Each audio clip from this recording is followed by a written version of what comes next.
Eric, how you doing? I'm good. Good. How are you, Bob? Is your shoulder feeling better? No. Oh, that Tough sucks. rehab. Tough rehab day. Okay, well, I'm sorry I was about on Twitter at 4 a.m, 2 a.m, 6 a.m, so I didn't sleep. Okay, well, maybe you can get a nap or something later. Hey, Jalen and JD, they're the first Razorbacks to be on the first team together since Corliss and Scotty back in '95. What do you think about that? And obviously, Corliss and Scotty, they were established stars. And I think everybody knew JD and Jalen were pretty good, but neither of them were on preseason teams. Well, they weren't getting a lot of hype. What do you think about them doing what those guys did, and the fact they kind of did it coming from a place that they were low on the radar? Yeah, I mean, wow, I didn't know that stat, Bob. Thanks for educating me. But certainly, the growth and development that those two guys have shown, that's what you want. You want players to get better. You want players to continue to get confidence. You want to see their games grow and expand. And certainly both those guys, their roles have expanded as their play and productivity has expanded. And, you're never handed a role. You kind of earn a role, and then that role develops based on productivity. So really proud of both those guys. I thought they both, Jalen had a great second half of his freshman year. He built off that, and JD, continues to grow and continues to evolve. And both those guys are going to continue to get better too. I mean, they'll get better between now and our last game. And they have a future where they haven't hit their ceiling, either one of them. They're going to both, like I said, get better. And then the SEC tournament, I guess you guys are probably, your seating's probably pretty well set. Maybe you can help yourself a little bit, a spot or some, but what's the motivation when you've had such a good ending to the season and you're definitely in the tournament and they're talking about you probably being a 4 seed or something like that? What's the motivation down in Tampa for you guys? Yeah, Bob, until I hear our name on Selection Sunday, I don't trust anything. As long as they're going to keep a scoreboard up down there in Tampa, and we're not just out there, just hooping, then as a competitor, you want to go win. So I promise you that there'll be one thing on my mind Friday, and that's how do we win the freaking game?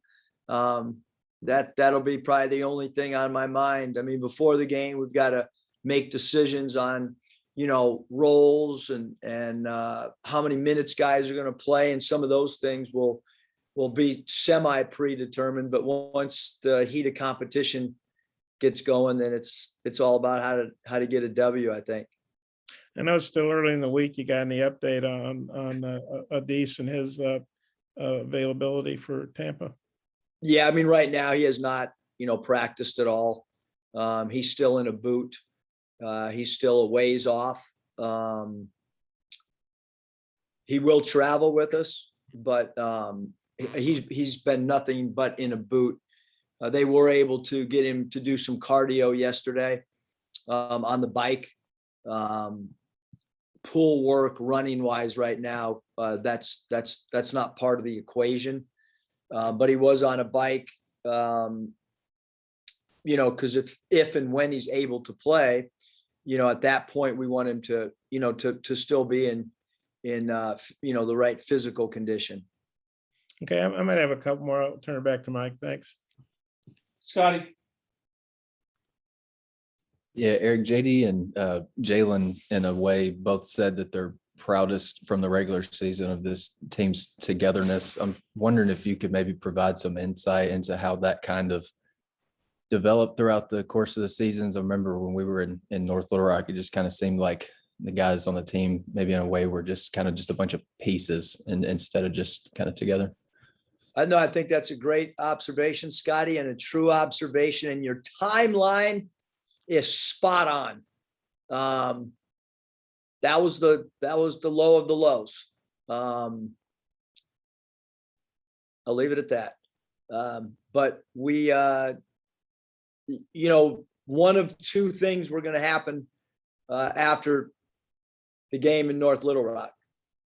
We were either going to take off one way or, and obviously it took us a little bit of time. I think that as I've said, the holiday break, I thought took us out of any type of rhythm after we had won the game before the break, and then everybody went their own ways. And then obviously, JD and Chance getting COVID, it affected us coming out of the gates. And I thought it affected us for sure in the Vanderbilt game as well. But, as soon as we got back healthy and we had lost a couple of games, I think that the players understood that we had to start winning, and we put ourselves in a position where even if we would have finished the season pretty good or very good, we had to, we put ourselves in a position where we had to play as good as anybody in the country with the way the schedule laid out. Cause I've seen some of these other schedules of some of these other programs and who they played twice. We had a difficult schedule, unlike, maybe a couple other people in the league. But our schedule down the stretch was as hard as I've seen, both internally and also just even externally. When little bit of time I've been in college and have studied league schedules and so on and so forth, that was about as hard a stretch as anybody possibly could have. I did some looking around a little bit earlier, and I saw that there's 4 guys in the league that have played over 1,000 minutes so far this year, and JD is one of them.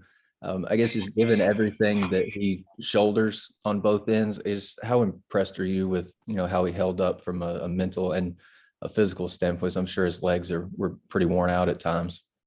Yeah, I think a lot of that, Scotty, and if you look at the minutes and some of the guys at Nevada, you look at the minutes of guys, in years 1 and 2, Mason hardly sat out of games unless he was in foul trouble. And Isaiah Joe played a heck of a lot of minutes, and Moses played a lot of minutes as a freshman, and Jalen. So we've had a lot of guys that are high minutes guys. And I think really what it all starts in the summer.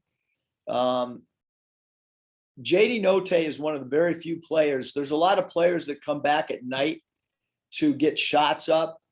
But I can't tell you how many I'd come in and grab stat sheets or print something out at night, and he'd be in there lifting weights as I walked by the weight room.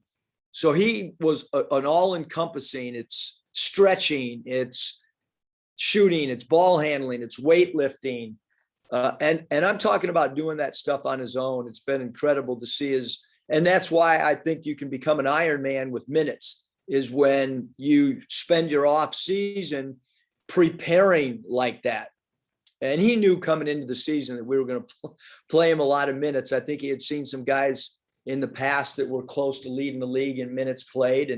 And you know what, when we get a new group in here next year, I'll probably have the same speech, which is, hey, if you're in the top 6 rotation, you better be ready to play a lot of minutes. And if you're not, you better be able to mentally come in and work on your game and try to carve more of a role out than what you might have coming out of the first couple games. Nate. Yeah, Eric, after the Tennessee game, you said if Tony couldn't play, you'd do something different to start off than what you all did against Tennessee. Have you got any kind of idea who you'd start if Tony can't play? Certainly won't tell you guys, Nate. Not 4 days in prep. I mean, I don't know what I'm going to do, but I do know I'm not telling you guys. And I love all of you guys. You guys are all awesome and fair, and it's been a great partnership, but certainly not telling you guys jack right now. I can tell you that. But we do have 3 units that we've been working with, Nate. We've taken 7 guys at one end, and then we're putting different rotations with them. Cause even whoever starts, we're going to have that 7 guys that you guys all know who that is. Those guys at some point, if a DC can't play, they've all got to know different positions. And quite frankly, yesterday, we had some guys playing some positions that they have not played in the past. So, we might have a team that's a little bit smaller than what we played. We might have a team that's a lot bigger even than with the DC in there as well that we'll tinker with. So in all seriousness, we'll be in the preparation day 2 today, day 3 tomorrow. And really probably won't talk to the team about who we start until Thursday's practice, to be honest, Nate. Regardless whether either one of them starts or not, just how much help that both Chris Likes and Kamani Johnson had maybe their best games this last one. Yeah, we needed those guys to play good without a Dece, and I think that both of their confidence is good. Their body language yesterday was phenomenal in practice. I think that they're re-energized, just like any player is when he plays well. And Kamani's done a good job in the minutes that he's been given throughout the course of the year, and Chris has had some peaks and valleys. And certainly I thought that his Tennessee game was his best all-around game, offensively, defensively. And we need Chris to play with great confidence because he is a really dynamic player. And finally, just if it is LSU, how much incentive is there for getting beat on the boards the way y'all did the last time you played them? Yeah, I mean, we're going to have to hold our ground. If you get dislodged, you can't go further underneath the basket. You've got to stay in rebounding area. LSU's really physical. But right now we're kind of, working on 3 different scenarios of who we could play. More so trying to fine tune who we are, because we know once Sunday evening hits, we got to really dive into whoever we're playing in that first game in the NCAA tournament. Thank you. Coach, I know one of we talked about all the accolades for your guys, but I know one of them, Jalen Williams, was named to the all glue team. I guess Seth Davis does that. I'm curious, as a coach, is that something you maybe? I mean, all conference is great, but all glue, I mean, is that something that means a little bit more to you as a coach? I don't think there's any doubt, Hutch. That means a ton. I think that, that means that a player that's doing things maybe that don't show up on the stat sheet is being recognized.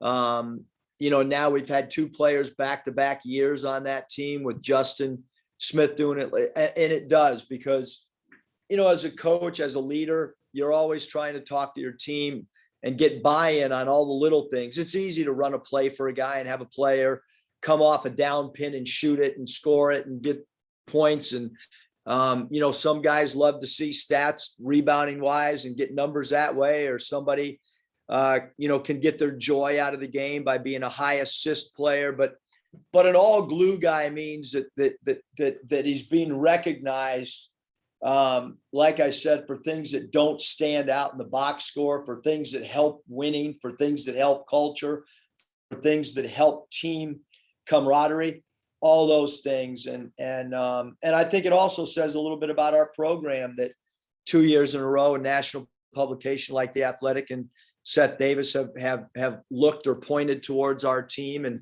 understanding that there's a guy on that particular roster that's kind of helping things click by doing the unsung type things. And, last year with Justin, I thought it was the loose balls and running the floor and defending the opposition's best player. And then this year, I think, with Jay Will, it's, he's been the guy that's ignited our defensive change up. Because he's such a great rim protector, he's allowed us to guard the 3-point line much better. I think the guys forgot the Tennessee first half that Jalen was back there, and they thought maybe I was in uniform protecting the rim because they were backed off a shooter so far. But we reminded them at halftime that Jalen was back there and Kamani, and to please try to get within 35 feet of a shooter instead of backing off guys like Vescovi. So, and we'll continue to reiterate that this week about guarding shooters with a little bit more intensity than we showed the first 20 minutes in Knoxville. But Jalen has had a great year, and it's awesome that he got recognized for doing a lot of those things that, like I said, are not statistical glorified stats. Christina. Coach, I heard you guys have a wall of charges or something at the facility. What is that? Is that a real thing? Well, Christina, if I tweeted it out, it's a real thing, right? That's I why definitely missed it. it's on Twitter, not on my main page. I try to keep you guys on your toes by replying to people, and then I can really find out who's like really diving in and dissecting the Twitter world. But Christina, I will have Mike will send you that tweet, but we do have a charge wall up, because I think that, you know, in all seriousness, all of these glue things or intangible stats, we try to celebrate every game. We probably should have taped some of them. Maybe we have them in our archives, but we have a lockdown defender chain that we give out the day after the game or the night of the game, where a player puts a chain around his neck. It's got a big old lock, but it's for the lockdown, defender. We have the football helmet where the player's initials get put on the football helmet for making toughness plays. And we have a bunch more. We have a Windex bottle of Windex that's for the guy that cleans the glass or rebounds. So we have all these different things that we try to celebrate after wins. I don't know if we've celebrated anything after a loss around here. Who do you think's gotten the chain the most? The what? Oh, the chain. Who do you think's gotten the chain the most? Adisi, he wears that lockdown defender chain pretty well. And then just one more from me. We've talked a lot about the team chemistry improving, and I was just curious how much Jalen specifically has kind of played a role in that. Yeah, how much Jalen has played a role, Christina? I mean, he's played a big role because he's our best talker. He communicates at halftime. He's really good in timeouts. You know, kind of a unique situation where somebody is a sophomore and talks like that.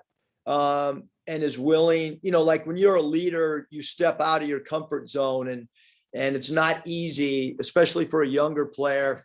You know, last year it was quite obvious that Justin Smith and Jalen Tate had the leadership quality to tell me in a timeout, hey coach, why don't we run this play instead of what you just diagrammed? Or in game, it's like awesome when you have a leader come over to you and say, hey, get this guy out, put this guy in, this guy's not doing what we need.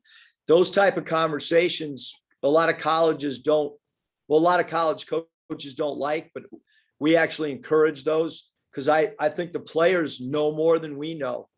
And Jalen's a great bridge with me and the locker room, because he's confident in himself, he's confident in his teammates, and he's so well respected. You know, it's really hard to lead if you're not universally respected in the locker room, and Jay Will is for sure in our locker room and with the entire coaching staff and our support staff. I mean, leadership, how do you treat the support staff? He's awesome with everybody in the building. Curtis. Coach, you talked about the difficulty of the schedule down the stretch. It's almost like you've been playing tournament games for a month. How's that helped you guys to turn the page now to postseason, and then to play as well as you did and earn the double bye, get a couple extra days of rest and time to prepare for these different combinations you might have to use in Tampa? That's a great question, Curtis. I don't know if you've talked to my wife, Danielle, because since we got back from Tennessee and I've been watching games, and I'll be watching the game and say, wow, this team looks really good. I like the offensive sets they're running. And she's like, you do realize that Auburn would have beat that team by 20, or Tennessee's about a 15-point. So she's pretty smart, and she's put it in perspective a lot of late, because all you got to do is look at the top 10 rankings of the United, like where players are or where teams are ranked and who we've played of late. We played so many NCAA tournament caliber teams down the stretch. And I do think it's going to help us in close games. It's, you know, one of the things when you get to the NCAA tournaments, even like the layup line, because it's like a boxing match before you actually step between the ring. Two teams are kind of feeling each other out when they walk by each other for shoot around. They're sizing each other up, and you know, you get a feel on film, but not we're not going to look down at any team in the NCAA tournament and have any fear. Doesn't mean we're going to win. We're going to have great respect for anybody that we would play. But when you look, you know, when you look at the roster of Kentucky and Tennessee, and you think about the coaching of Coach Calipari and Rick Barnes, like those two teams and those two coaches, like they're really, really phenomenal coaches with great experience year after year after year after year, with NBA lottery picks and rosters that are so talented that I think it does do us. If we would have played those teams early in the year, Curtis, you're right. Maybe you kind of forget, but the way that we've been tested of late, I think is hopefully going to help us tremendously. Thanks, Coach. Randy, one quick question. Gosh, hate to be left with such short time. By the way, Eric, You got to bring it, Randy. Yeah, no, I think A game.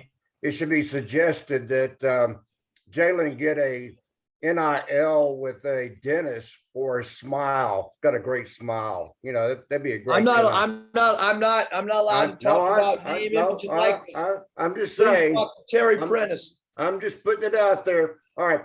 How difficult, if it ends up being LSU, is it to prepare for a team the third time? Because one time without their point guard, second time with the point guard, this time you know that you're going to have to prepare probably for LSU as you faced them the last time out. How difficult would it be to prepare for a team for a third time?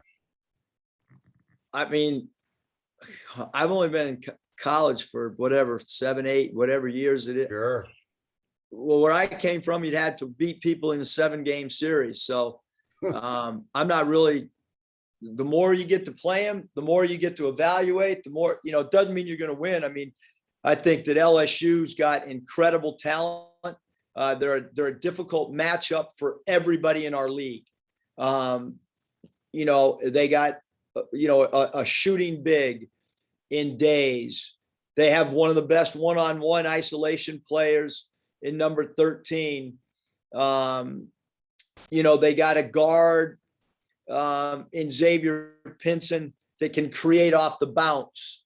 They got size with Ephraim Reed inside. They have a great freshman on the wing. So they have some guys off the bench that come in like Gaines that are instant momentum changing guys. So, and Eason off the bench. I mean, they present a lot of problems for people. But